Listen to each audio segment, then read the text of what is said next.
Thursday, May 20. Welcome to CGN News. The Caribbean community Caricom has expressed grave concern for the recent escalation in violence between the Israelis and the Palestinians. In a brief statement Wednesday, Caricom said it joins the international community in calling for an immediate ceasefire and end to hostilities. It said Caricom countries continue to support the United Nations' effort towards a two-state solution as the best way forward. The escalating conflict was reportedly sparked by unrest in Jerusalem that had simmered for weeks and led to clashes between riot police and Palestinians, fueled by anger over planned Israeli expulsions of Palestinians in the Sheikh Jarrah neighborhood of East Jerusalem. Colombia wants the kidnap capital of the world reduce kidnapping by 95% and now hopes to help Haiti tackle abductions for ransom. Lieutenant Colonel Carlos Betancourt told Reuters his team had delivered its report on Tuesday after 3 months of on-the-ground research in Haiti. The report recommends the need for Haiti's unit to receive specialized training at Colombia's anti-kidnapping school and better equipment for investigating crime. That includes tools which could help root out alleged collusion between politicians and gangs. Insufficient border controls, the report said, had allowed gangs access to weapons, turning some areas into no-go zones for Haiti's under-equipped police force. The United Nations World Tourism Organization's UNWTO Secretary General, Zurab Pololikashvili, will visit Jamaica in June for the Regional Commission for the Americas meeting. The June 23 to 24 confab marks the first time Pololikashvili will be visiting the English-speaking Caribbean. He met Wednesday in Madrid, Spain, with Tourism Minister Edmund Bartlett and Senator Aubin Hill. They finalized plans and discussed strategies to foster the rebound of the global tourism industry. During the meeting, Bartlett outlined that the cabinet has approved Jamaica's candidacy for the UNWTO Executive Council for the period 2022 to 2026. Jamaica now chairs the commission and gives up its position at the General Assembly in Morocco in October. Help has been pouring into St Vincent following the eruptions of the La Soufrière volcano. St Lucia, Cuba and Venezuela have coordinated the delivery of relief supplies to the island. The Venezuelan vessel arrived in St Vincent on Wednesday on its way from St Lucia, where it picked up relief supplies and also received shipments sent from Cuba. The captain and crew were welcomed by officials, including Minister responsible for the public service, Frederick Stevenson. Stevenson said the donation is a testament to the solidarity being shown from countries across the region.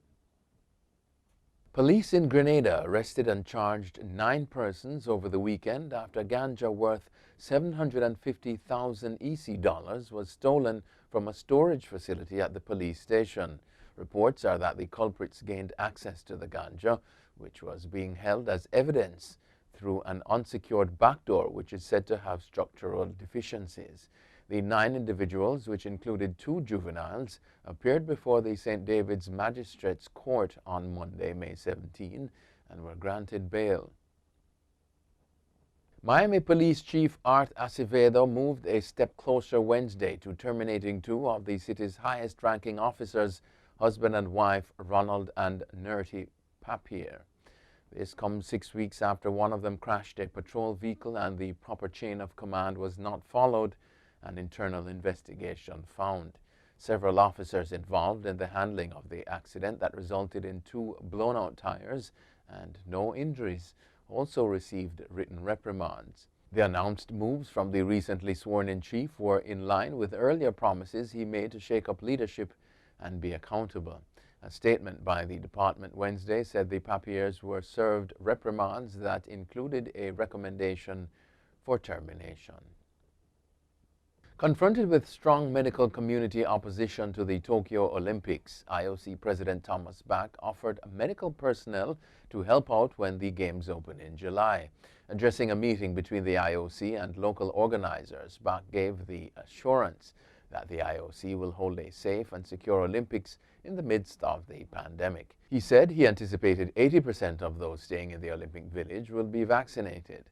Bach was responding to one of the strongest demands so far to call off the Olympics. The 6,000-member Tokyo Medical Practitioners Association has called for the Games to be cancelled. The House of Representatives has voted with Republican support for a commission to investigate the Capitol riot.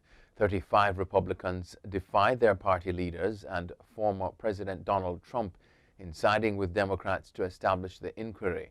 Trump had urged Republicans to vote against the, quote, Democrat trap.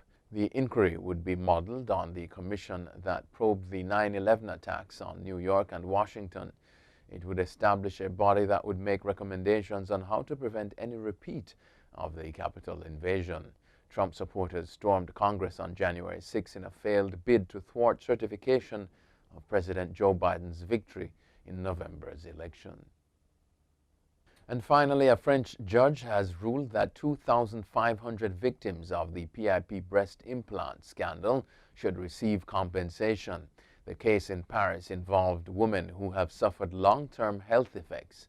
The court also upheld an earlier judgment which found German company TÜV Rheinland negligent. It awarded safety certificates for the faulty implants. The case has far-reaching implications for the estimated 400,000 women worldwide who received the illegal implants, which leaked into their bodies, causing severe reactions. Latin America was worst hit, in particular Colombia, where there are estimated to be 60,000 victims. The company PIP was liquidated in 2010 and its founder sent to prison after it emerged the implants were filled with cheap industrial-grade silicone not cleared for human use. That's it for CGN News. I'm Scott Wilson. Thanks for watching.